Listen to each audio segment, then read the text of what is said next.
Hello दोस्तों, मेरे channel सुख समृद्धि उपाय में आपका हार्दिक स्वागत है। दोस्तों, आज मैं सुनाऊंगी 9वां और 10वां अध्याय, क्योंकि छोटे छोटे अध्याय हैं। अगर छोटे होंगे तो मैं दोनों एक साथ ही सुना रही हूँ। तो वीडियो उपयोगी लगे तो लाइक सब्सक्राइब जरूर करिएगा, जिससे आगे वीडियो मिलती रहे। और कमेंट्स में जय माँ लक्ष्मी जरूर लिखिएगा, और फिर आप भूल जाते हैं। तो बढ़ते हैं वीडियो की तरफ ही। 9वां अध्याय। बोल कार्तिक महाराज की जय। कार्तिक स्नान और व्रत की विधि और उसका महत्व जानने के बाद सभी ऋषियों ने श्री सूत जी से पूछा, महाराज कृपा कर यह बताइए कि कार्तिक मास के व्रत का उद्यापन किस प्रकार किया जाता है, उसकी विधि क्या है। यह प्रश्न सुनकर श्री सूत जी बोले, हे मुनीश्वरों, राजा पृथु ने भी नारद जी से यही प्रश्न किया था। तब नारद जी ने जो कुछ महाराज पृथु को बताया वही मैं आपको बताता हूँ। नारद जी ने कहा कि हे राजन, कार्तिक व्रत करने वालों को कार्तिक शुक्ल पक्ष की चतुर्दशी को व्रत पूरा करके विष्णु भगवान की प्रसन्नता के लिए एक सुंदर मंडप बनाना चाहिए। मंडप के चारों द्वारों पर जय विजय सुशील और पुष्पशील नामक भगवान विष्णु के द्वार रक्षकों की स्थापना करनी चाहिए। उसके बाद भगवती तुलसी की वेदी पर सर्वतोभृद मंडल बनाएं और उस पर कलश स्थापित करें। कलश पर श्रीफल रखें, फिर शंख चक्र गदा और पद्म धारण करने वाले विष्णु भगवान की पूजा करें। तत्पश्चात सर्वतोभृद मंडल में इंद्रादि देवताओं की पूजा करें। हे राजन, नारद जी ने आगे कहा कि भगवान द्वादशी तिथि को शयन से उठे। त्रयोदशी को उन्होंने देवताओं को दर्शन दिए और चतुर्दशी को सभी देवी देवताओं ने उनका पूजन किया था। इसलिए कार्तिक मास के शुक्ल पक्ष की इन तिथियों को भी सभी प्रकार से भगवान विष्णु की पूजा की जाती है।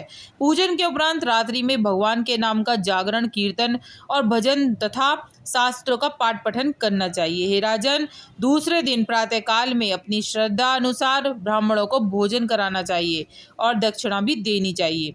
जिस ब्राह्मण ने शास्त्र सुनाए हों उसे श्रद्धा पूर्वक दान दक्षिणा जरूर देनी चाहिए। श्री सूत जी बोले कि हे ऋषिगणों, कार्तिक व्रत का उद्यापन करते हुए तुलसी के मूल में शालिग्राम की पूजा करें। नर्मदा और गंगा के तट पर रहने के बराबर फल तुलसी के साथ रहने का मिलता है। हे मुनियों, श्रद्धा पूर्वक लगाई और ध्यान पूर्वक रक्षित तुलसी में सभी तीर्थों और देवताओं का वास होता है। कार्तिक मास में आंवले के वृक्ष का भी बड़ा महत्व है। आंवले की जड़ में भगवान विष्णु का पूजन करने से मनुष्य को सभी पाप से मुक्ति मिल जाती है। हे ऋषिगणों, जो श्रद्धालु व्रती उद्यापन करते समय 21 ब्राह्मणों को उनकी पत्नियों सहित आमंत्रित करते हैं और पूजन सेवा आदि कर श्रद्धा भक्ति से उनका आशीर्वाद लेते हैं, उसकी सतति में वृद्धि होती है और मोक्ष प्राप्त होता है। हे ऋषियों, जिस प्रकार भगवान विष्णु का गुणगान करना और उनकी महत्ता बताना कठिन है, उसी प्रकार तुलसी और आंवले की पूजा की महत्ता बताना भी बहुत ही दुष्कर है। हे ऋषिगणों, यह वृतांत सभी पापों का नाश करने वाला है। बोल कार्तिक महाराज की जय। 10वां अध्याय। सूत जी ने सभी ऋषिगणों को संबोधित करके कहा, हे ऋषियों, कार्तिक माह में स्नान, पूजन और व्रतों का महत्व जानकर राजा पृथु का मन कार्तिक महात्म और विष्णु पूजन में रम गया, किंतु कुछ उत्सुकता जस की तस बनी हुई थी और नारद जी के श्री मुख से भी जितना अधिक सुनते हैं उनकी उत्सुकता उतनी ही बढ़ जाती थी।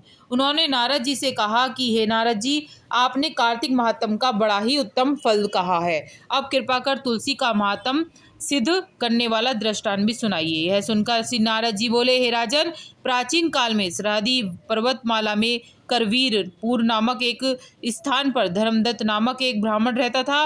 वह भगवान विष्णु का अनन्य भक्त था, ब्रह्मा ज्ञानी तथा धर्मात्मा था और सदा ओम नमो भगवते वासुदेवाय का मंत्र का जाप करता रहता था।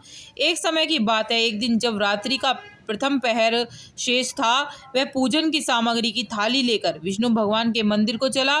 कुछ दूर जाने पर अचानक अपने सामने से आती हुई एक राक्षसी को देखा, जिसकी दशा बड़ी ही विचित्र और भयंकर थी। उसकी देह पर कोई वस्त्र नहीं था, उसकी आंखें लाल और दांत टेढ़े मेढ़े थे। उस भयानक राक्षसी को देखकर धर्मदत्त भय के मारे थरथर कांपने लगा।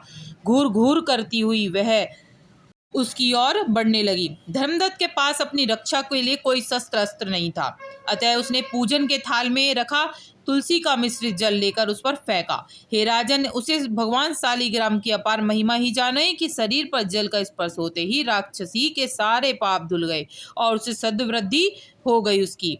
वह हाथ जोड़कर धर्मदत्त के सामने क्षमा मांगने लगी और उसके कदमों में लौट गई। धर्मदत्त बड़ा दयालु था, उसे उस पर दया आ गई। तब उसने उसका परिचय पूछा।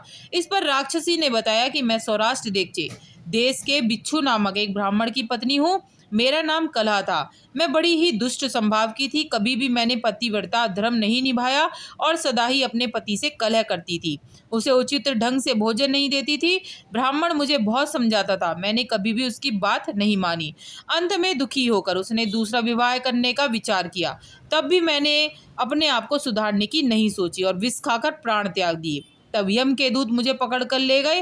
वहां यमराज ने जय चित्रगुप्त से मेरे अच्छे बुरे कर्मों के विषय में पूछा तो चित्रगुप्त ने बताया कि इसने कभी पतिव्रत धर्म का पालन ही नहीं किया है, सदा अपने पति से द्वेष रखा है इसने और उसके उत्तम गुणों की अपेक्षा की है। यह सदा अपने अभिमान में रहती थी, जिस पात्र में खाती थी उसी में ही, जिस पात्र में बनाती उसी में ही खाती। यह सब वृतांत सुनकर यमराज ने कहा कि जिस पात्र में भोजन बनाती थी उसी में खाती थी, अतः इसे उस अपनी संतान को खाने वाली बिन्नी की योनि में भेज दिया जाए।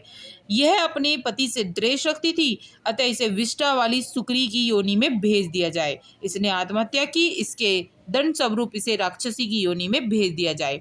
इस प्रकार से हे ब्राह्मण, मैंने अनेक वर्षों तक बिल्ली और सुकरी की योनियों को भोगा, अतः मैंने राक्षसी की योनि पाई और उसके कष्ट भोगती आज आपके सामने आई हूँ। आपके द्वारा छिड़का गया जल मेरे पापों को नष्ट करने में सहायक बना है। हे ब्राह्मण देव, तुलसी और मिश्रित इस जल में मेरे सभी पाप नष्ट हो गए हैं। अब कृपा करके मुझे इस घृणित देह से छुटकारा का कोई उपाय बताइए। धर्मदत्त ने कहा कि तुम्हारा दुख देखकर मैं भी बहुत दुखी हूँ। प्रेत योनि में दान, तप, तीर्थ और धार्मिक कार्य नहीं हो सकते और तुम्हारे पाप बहुत अधिक हैं। अतः मैं श्री हरि प्रिय भगवान तुलसी से प्रार्थना करता हूँ कि मैंने जो कार्तिक व्रत किए हैं उसका आधा पुण्य तुम्हें मिले तथा तुम उत्तम गति को प्राप्त हो। कहकर धर्मदत्त ने उस पर पूर्ण तुलसी मिश्रित जल छिड़क दिया और साथ ही ओम नमो भगवते वासुदेवाय श्री कृष्ण भगवान का द्वादश अक्षर ये मंत्र पढ़ा। इतना होते ही कलह नामक वह राक्षसी प्रेत योनि से मुक्त होकर सुंदर रूपवती हो गई। तब उसने धर्मदत्त को दोनों हाथ जोड़कर नमस्कार किया और प्रसन्नता पूर्वक बोली, हे ब्राह्मण देव, पाप की अग्नि में जलती हुई मुझ पापिन को अपने शीतल जल रूप देकर बचा लिया है, आप धन्य हैं। उसी समय भगवान विष्णु के दूत जय विजय वहां आ गए, उसे एक दिव्य रथ में बैठाकर वैकुंठ को ले गए। जाते जाते दूत धर्मदत्त से बोले, हे ब्राह्मण, आप धन्य हैं। बोल कातक महाराज की जय, बोल विष्णु भगवान की जय, बोल सभी देवी देवताओं की जय।